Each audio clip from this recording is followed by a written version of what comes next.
Hi, I'm Jeff Helgeson here at Heirloom Books at 6239 North Clark Street in Chicago, Illinois. My topic today, Dante Alighieri's Commedia, the Divine Comedy, a profoundly Christian take on the late medieval conventions of courtly love, is especially significant to me for two primary reasons. First, in a roundabout way, it was an echo of this work offered up by Alfred Lord Tennyson's poem Ulysses, combined with a poolside television interview of motion picture actors Kirk Douglas and his son Michael, which led to the writing of my first stage play, Ithaca. And several years later, it was again Dante's epic that provided the template for my novel Thresholds, available here at Heirloom Books, but enough about me. Dante Alighieri, the author of the comedy, the word divine having been added later in a description of the work provided by Giovanni Boccaccio, was born in Florence, Italy, under the sign of Gemini, as the author states in his poem, sometime between the middle of May and the middle of June, most likely in 1265. This conjecture is based upon the poem's first line. Midway upon the journey of our life, combined with Psalm 89:10 in St. Jerome's Vulgate Bible, the days of our years in them are 70, or 70, thereby making Dante 35 years of age on Good Friday in 1300, when his journey through the netherworld is supposed to have taken place. When he was about 6 years old, Dante's mother died, and 3 years later, at a May Day party in the home of a banker acquaintance of his father, as explained by the classical literary scholar and Lord Peter Wimsey mystery writer Dorothy Sayre in her introduction to what was the first segment of an extensive 3-volume translation of the Divine Comedy, the poet first saw the person who would inspire his imagination throughout the rest of his life. This was the banker's daughter, a girl somewhat younger than Dante himself, named Beatrice. 3 years following this encounter, Dante's father, having remarried, also died, leaving his son in the care of his stepmother. Now, it wasn't until as many as 9 years after having first seen Beatrice that the poet had what was perhaps his only opportunity to speak with her, although he is supposed to have regularly sought to see her in the streets of Florence, as illustrated in a somewhat famous painting by Henry Holiday, even after she herself had married a prominent banker within the city. Clearly, this practice today might well be termed stalking, or, as interpreted by the 5th edition of the Diagnostic and Statistical Manual, the DSM-5 of the APA, the American Psychological Association, obsessive love disorder. However, in 1289, Beatrice's husband passed away, and then several months later, she also died in 1290, a decade before Dante's epic journey through the Inferno, Purgatory, and Paradise. Following the death of Beatrice, to console him, at least according to Boccaccio's biography of the poet, Dante's family arranged a marriage for him, and he eventually had 5 children, 3 boys and 2 girls, the youngest of whom, when she became a nun, took the name of Sister Beatrice.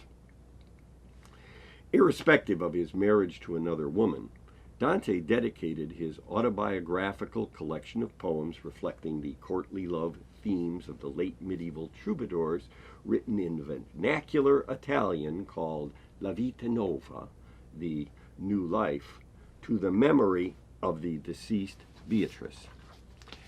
In 1301, as a representative of Florence,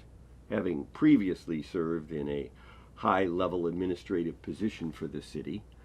Dante was sent as an ambassador to the papal court in Rome. But on All Saints' Day of that year, when an opposing political party forcibly seized power in Florence, under a sentence of being burned at the stake should he choose to return, the poet was forced into exile. For the rest of his life, Dante lived as a guest of a number of different patrons. Also, when they legally became adults at age 14, his sons were forced to either join their father in exile or be beheaded, presumably in the public square in front of the cathedral, topped by Filippo Brunelleschi's fairly recently completed engineering marvel of a 150-foot wide and 180-foot high dome. It was during this time that Dante began working on the Commedia, meaning a narrative that would end in a positive manner. He continued on this project for the next dozen or so years until his death from malaria after accepting a diplomatic mission to Venice at the age of 56 in 1321. With respect to the poem itself, all 14,233 lines of it, the work is divided into an introductory canto, meaning song in Italian, and 3 additional segments of 33 cantos each, Inferno, Purgatorio, and Paradiso, all together totaling exactly 100 cantos, with an average length of each being 142 lines. My personal exposure to this literary masterpiece, of course, is through translation into English. And although I very much admire the extensive introductions within my 3-volume Dorothy Sayers paperback version of the text, I am especially fond of the Lawrence Grant White blank verse translation with its truly wonderful illustrations by Gustave Doré. It was published in 1948. The year before, Ms. Sayers produced the first of her 3 volumes, the second appearing in 1955, and the third being released 7 years later in 1962, 5 years following her death, having been completed by Barbara Reynolds. Additionally, I should mention that in 1994, former United States Poet Laureate Robert Penske also published a translation of the Inferno, with an auditory version being produced a year later by Borders Books, well in advance of its eventually going out of business in 2011. Of course, the work also inspired Michelangelo's Last Judgment fresco in the Vatican Sistine Chapel, as well as the novels The Dante Club by Matthew Pearl and Dan Brown's Inferno. Beginning with the line, midway upon the journey of our life, I found that I was in a dusky wood, for the right path whence I had strayed was lost. Dante involves all of his potential readers, consisting of, for him, thanks to the use of vernacular Italian as described by Andrew Milner in Literature, Culture, and Society, a modern reading public organized around the great urban patrician families in Bologna and the Tuscan cities. Also, however, in concept anyway, the prospective audience potentially included all of humankind as a result of that possessive plural pronoun our. Already, Dante has embarked upon a universal journey, and like everyone else immersed in midlife activities of career and family, both civic and social obligations, he is lost. Adding to this problem, Dante finds himself confronted by three ominous and immediate threats in the form of a leopard, symbolizing death and rebirth, as well as deception due to its camouflage spots, a lion, representing violence, and perhaps the city of Venice, and a she-wolf, representing lust, in addition to an association with the rearing of the abandoned twins, Romulus and Remus, the first of whom is supposed to have killed his brother and then named the later empire's capital city for himself. It is at the moment when Dante seeks safety from these three potential multi-layered threats that, as a writer, he makes what, for me, is the single most significant choice within his long epic adventure. Unlike the original author of the allegorical Romance of the Rose, rather than selecting the personification of some abstract concept as a means of assistance, Dante's choice is a specific human being, the ancient Roman poet Virgil. Another option, in order to seek guidance through the underworld, might well have been selected from any number of fictional characters, although Dante would not have been aware of Gilgamesh and his journey into the land of the dead. Hercules, Orpheus, Homer's Odysseus, Ulysses in Latin, Dionysus, or Aeneas, each could have served as his guide. Instead, however, Dante chose the historical figure of the poet who not only had told of the escape of the ancestral Roman survivors from Troy and their leader Aeneas's journey into the underworld, but who also was thought to have foreseen the coming of a world savior who many people in the Middle Ages believed to have been Jesus of Nazareth. Now, in truth, Virgil himself most probably had his personal patron in mind, the great-nephew and adopted son of Julius Caesar, Rome's first emperor, Augustus, rather than any future Messiah from Judea. But the choice of the Roman poet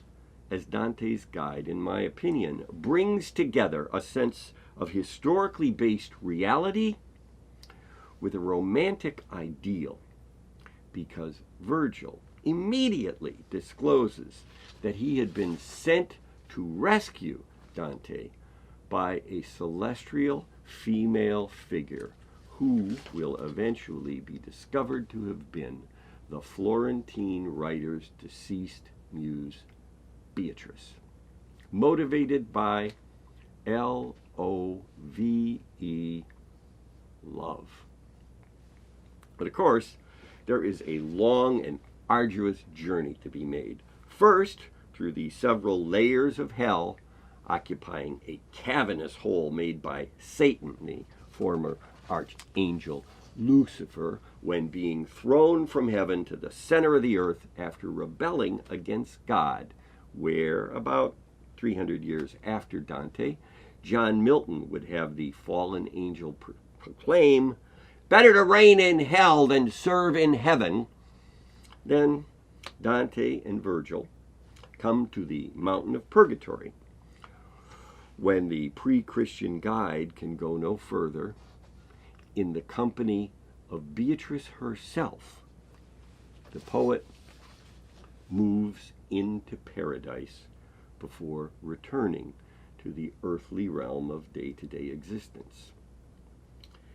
Beginning this journey, passing through a gateway above which appear the words, "Abandon hope, all ye who enter here," the two poets encounter a vast crowd of spirits being stung by wasps until their tears and blood mixed together because they had been unable during their lives to choose between good and evil.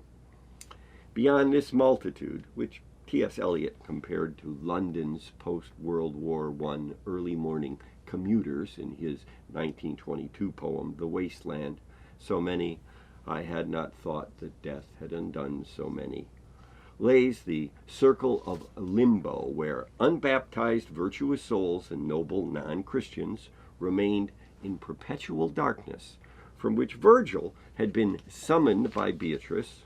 as well as where Homer and Ovid, who'd been banished from Rome by Augustus Caesar as a bad influence, had remained. In the second circle,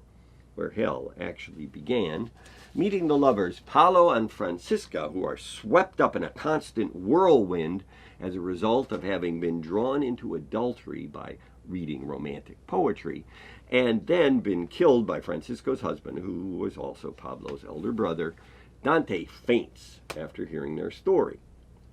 Recovering his senses,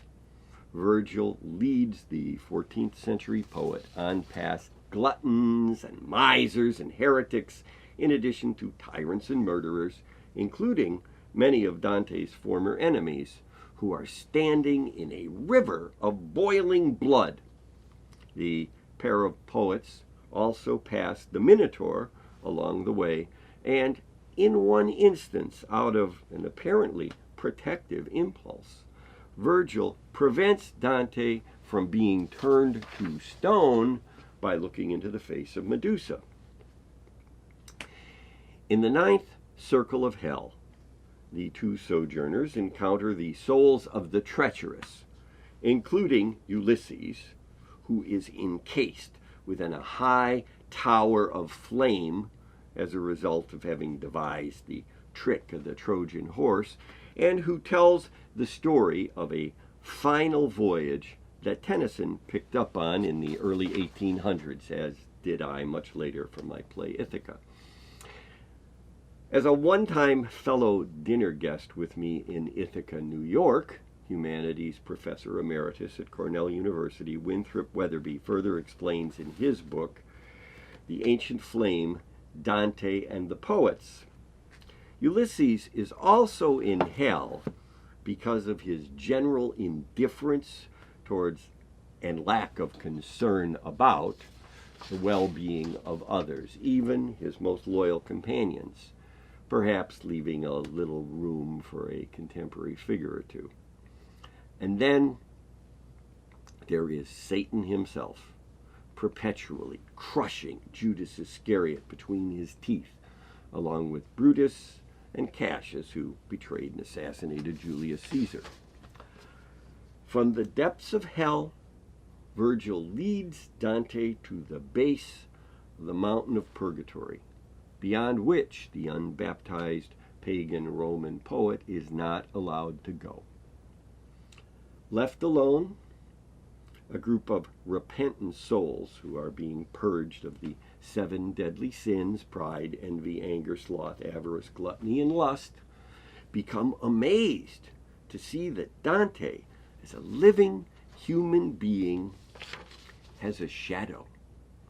And they talk a little theology for a while before Beatrice becomes Dante's guide into paradise. Continuing onward, she leads the way through the planetary spheres of Ptolemy's pre-Copernican geocentric system, and then off among the fixed stars where Adam and the Virgin Mary and her son Jesus reside, before entering briefly into the ultimate space of light eternal, containing the very presence of God. Then, with Beatrice no longer at his side, but sitting upon that throne allotted to her by her worth, Saint Bernard, the patron of travelers and the poor, takes her place as Dante's guide until his will and desire were both removed, as a wheel in even motion driven by love, which moves the sun and other stars and the poem comes to its end. So, what to make of all this? Well, it seems to me that what Dante was trying to do was vividly illustrate the idea of a universal order in which punishment, forgiveness, and reward are each governed through reason and informed by love. It also seems, to me anyway, that he intended to demonstrate the wages of sin beyond the experience of death, having both popes and politicians, along with historical and literary and mythological figures, populate the various levels of hell and purgatory before passing onward to the reward of virtue in paradise. What Dante Alighieri, the Florentine's Commedia, offers is a journey through the medieval Christian universe on the wings of imagination and unrequited love, finally brought into resolution through the benevolence of the force that was thought by its author to sustain all of material and spiritual existence. That force, on a macrocosmic and microcosmic level, is love. It's a Christian worldview in which God is love, and the message might well be, as expressed in the Gospel of Matthew, "Thou shalt love the Lord thy God with all thy heart and with all thy soul and with all thy mind, and love thy neighbor as thyself, or else." Next time, it'll be the 1001 Nights, Giovanni Boccaccio's Decameron, and Geoffrey Chaucer's Canterbury Tales as examples of extended story cycles. I'm Jeff Helgeson, and Heirloom Books is located at 6239 North Clark Street in Chicago, Illinois, and is open 7 days a week from noon until 7 o'clock in the evening.